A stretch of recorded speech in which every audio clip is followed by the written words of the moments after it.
Coming up on Hands on Tech, we take a look at filtering out that dirty, dirty spam. Stay tuned for this episode of Hands on Tech. This is TWiT.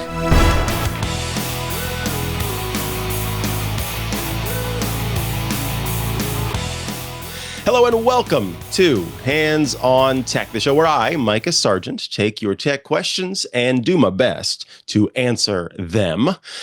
Today, we are getting a question that I think a lot of people have, but it plays out differently for different people. It's all about the setup that you have. The question comes in from Lars, who's actually asking a question for a friend, which is kind of a funny moment because I do genuinely believe that this is a question for Lars's friend, whereas sometimes when we say asking for a friend, it doesn't really mean that. Anyway, Lars writes in and says, I am trying to help a friend who is being bombarded with spam and all kinds of scam emails that are threatening to close accounts if he does not increase space in his iCloud account or similar other types of ways to make him pay money to get a fake problem resolved. He has a Cox email address in Southern California. Cox is no longer handling their email account, but has given it over to Yahoo. He does not like to use Yahoo webmail interface and prefers to continue using Outlook as his mail client. I don't blame you. Is there a spam filtering service which can filter his emails before it reaches his Outlook client and offer ways to control the way it is filtering the spam emails? Please help us out with this spam filtering issue so he can be more in control of the type of emails he receives. All right, so Lars, I'm going to start by saying this. There are a lot of people out there who have these email services that are tied to their internet service providers. And they've used these email accounts for years. And it's understandable that because you've used these email accounts for years, you want to continue to use these email accounts because people have them. They have, the address. It's the same thing as using a phone number, right? But I want to encourage your friend Lars to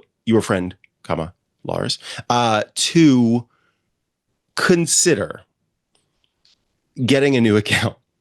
And here's the thing. When you get a new account, you can do a few different options. You can have it so that your email auto responds and says, hey, come and find me at my new account. You can set it up so that your email forwards from that old account to your new account. You can set it up in many cases where the new email will actually pull from the Cox email. And all of those are going to help deal with the long-term issue, which is this shifting and shuffling of email accounts to different people. What happens if Yahoo, the cockroach of tech companies, eventually does succumb to nuclear winter? Then you don't know where it's going to go next. You don't know who's going to be managing that email account, and that's a problem. So in that way, I suggest really, really, really strongly encouraging your friend to stop using this old email account, or as I mentioned, kind of forward it to another email account in the first place. And this is before we get into the spam stuff. I'm just talking about in general. This is a good choice to make. Now, there are loads of different email providers out there. And of course, Fastmail has been a sponsor on the network. Fastmail is an email account service that I've used. I've also used Hover's email, Hover, previous sponsor as well. I have used Gmail. I've used Apple's iCloud account. I mean, there are all of these different options that are more likely to not disappear into the ether / have some of these spam problems. So that's first and foremost. But I want to meet you where you are, Lars's friend. And so we have a couple of options here. Because Cox email likely doesn't give you the ability to access and change MX records, which are it's a special sort of instruction, we'll say, tied to that email that lets you tell it to send information to a different place. Let's go with that. That's a kind of basic understanding of an MX record. Because you don't have access to that, there are some tools that are going to be unavailable to you because those tools would essentially get in the way in a good way and let the spam and stuff come in and then filter it out before it gets to you, and do that in a way that feels a little bit kind of cleaner. That's not an option with a Cox email. I'm almost certain. I don't have a Cox email, so I can't say for sure, but I would be surprised because most ISPs don't offer that level because they are not email providers first and foremost. Unlike if you were to purchase an email from Hover, in which case you would have access to and in fact, I do have access to the MX records, and it's how I was able to use Fastmail with a Hover domain that I purchased to set up the proper email stuff. Now, because of that, we have a couple of options. The first solution I'm going to suggest is that your friend makes a Gmail account. Now, don't panic. Hold on. Calm down. Everything's fine. Makes a Gmail account and leverages Gmail's relatively excellent, mostly excellent spam filtering. And what you do in this case is you essentially create the Gmail account and you tell Gmail, because I think it's called import and accounts. There's an import and accounts setting that lets Gmail go to this Cox email address, pull that mail over, plop it into the Gmail account, and then your friend just sets up that Gmail account with their local Outlook client. So if you like to use Outlook, you can continue to use it as your mail client, but it's coming from Gmail, which is serving as this it is kind of like what we're talking about, the MX Records thing, where yes, email is going to the Cox account. Gmail is pulling it in. When it pulls it in, it filters out the spam, and then the good stuff makes its way down into Outlook. That's one solution. But there is another solution here, and that is a local mail program, spam filtering program. There are quite a few programs out there, and it's going to depend on what platform you're using, what operating system you're using. And so if you are using Windows, then Mailwasher, which is available at mailwasher.net, is available as a potential option, because what it does is it serves as a local program that lets you run spam filtering before it gets to your inbox. And here's what's cool about it. It uses Bayesian filtering. So it has some kind of basic spam filtering built in, but you train it. So you had mentioned, what did you say? Is there a spam filtering service which can filter his emails before it reaches his Outlook client and offer ways to control the way it is filtering the spam emails? That's precisely what this tool does. So it will give you the ability to not only kind of have a base level of spam filtering, but by way of the Bayesian filters, it will learn what you consider spam, what you don't consider spam, and when it gets it wrong and you say, no, that should not be spam, it adjusts its filters as such. So all of that can kind of come together to give you what you're looking for. Now, this program is available for free, and I have seen positive reviews about it. But again, there are other options out there, and it's just going to depend on what solution you choose to use. Like Spambully is another option that's available. Again, there are third-party services like Spamfighter and Clean.io, but in many cases, those are more tied to that online portion and the MX records stuff. So if Cox is not allowing for you to change the MX records, then that's not something you're going to be able to use. But it is a great way to go about doing your spam filtering locally, and again, having a little bit more control. I think Google's spam filtering gives you some level of control, but your friend would need to go to the Google account and start to train the system and change how it's doing the filtering. And so by doing that, it's this other kind of midway step that something like Mailwasher, which feels more local to your system because you are running it on your computer and kind of starting there, makes it a little bit better. So, and I think kind of more easy to grok.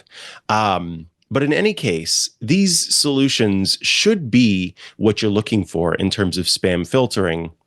And ultimately, it's advice that I would give to others as well.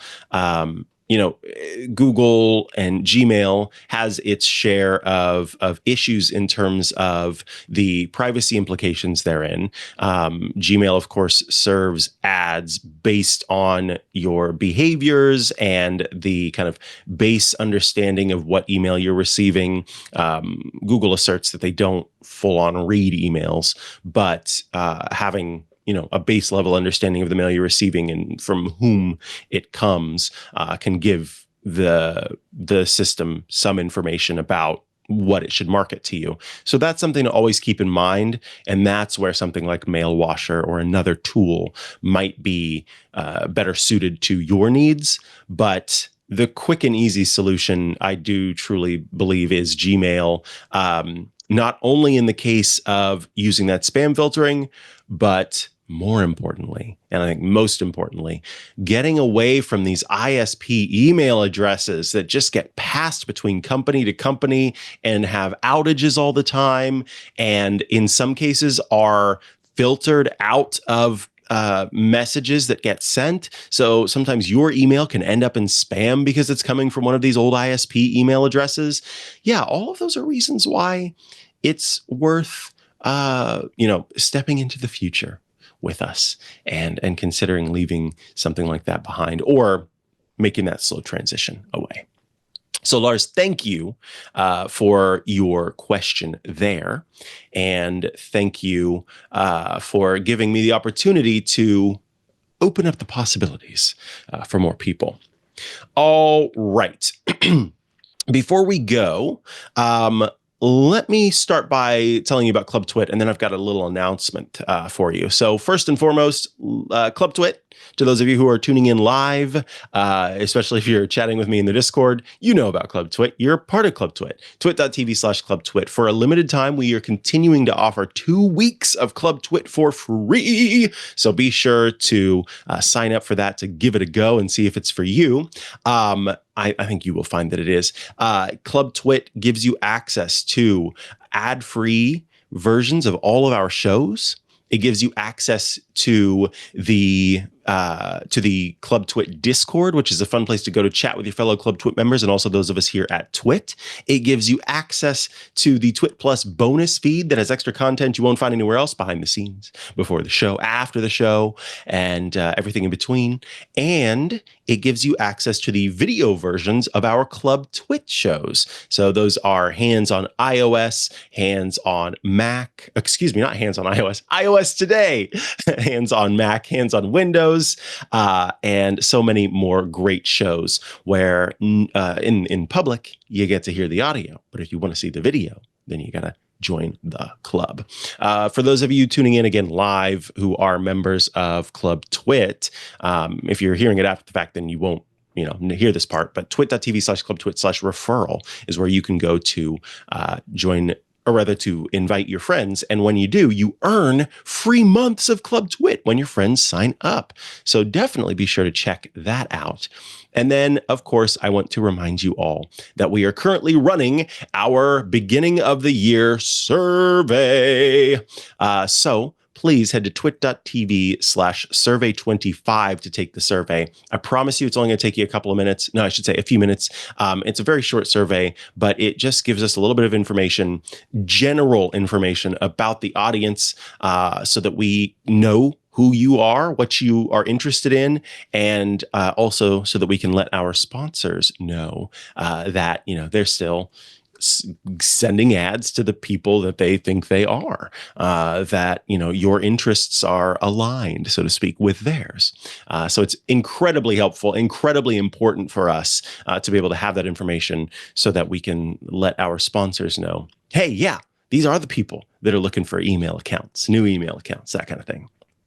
So again, twit.tv/survey25 for the year 2025. All right. So it is time for a little bitty announcement. You have probably noticed, if you are watching live or after the fact, that I have been answering one question on the show the past couple of weeks. And before I was answering, multiple questions in an episode. The show was, 30, 45 minutes to an hour before, and now is often, 15, 20 minutes. That is because of an upcoming change that we have. As TWiT continues to attempt to, push through, survive, exist in this space we find ourselves, we have to occasionally make changes. And one of those changes is the exit of hands-on tech from the public sphere into the Club TWiT sphere. So for those of you watching live right now who are chatting with me in the Discord, you are in luck because things are going to be relatively the same for you. It is a change for the people who have been watching the show who are not members of Club TWiT, who will now only have access to the audio version of the show.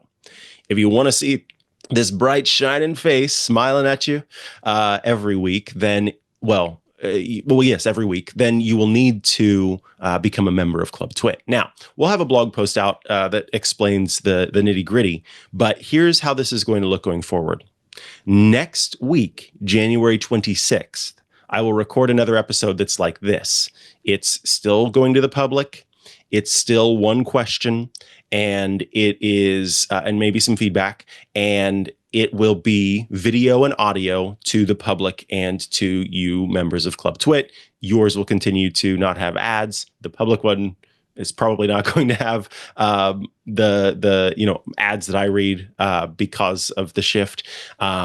It's hard to have a support show get that ad support, frankly. A tech support show where the subjects vary widely and wildly. That's a hard show to sell to advertisers. And so, that plays a role in it. But next week will look like this episode in that it'll be one question. On February 2nd, this is how things are changing going forward. Instead of recording every Sunday, I will be recording once or twice a month, and we'll be answering multiple questions. Those will be edited as and released like this episode, in that it's one question per episode. But as a member of Club TWiT who tunes in on that Sunday, you get to chat, hang out, and see the video, the creation of that.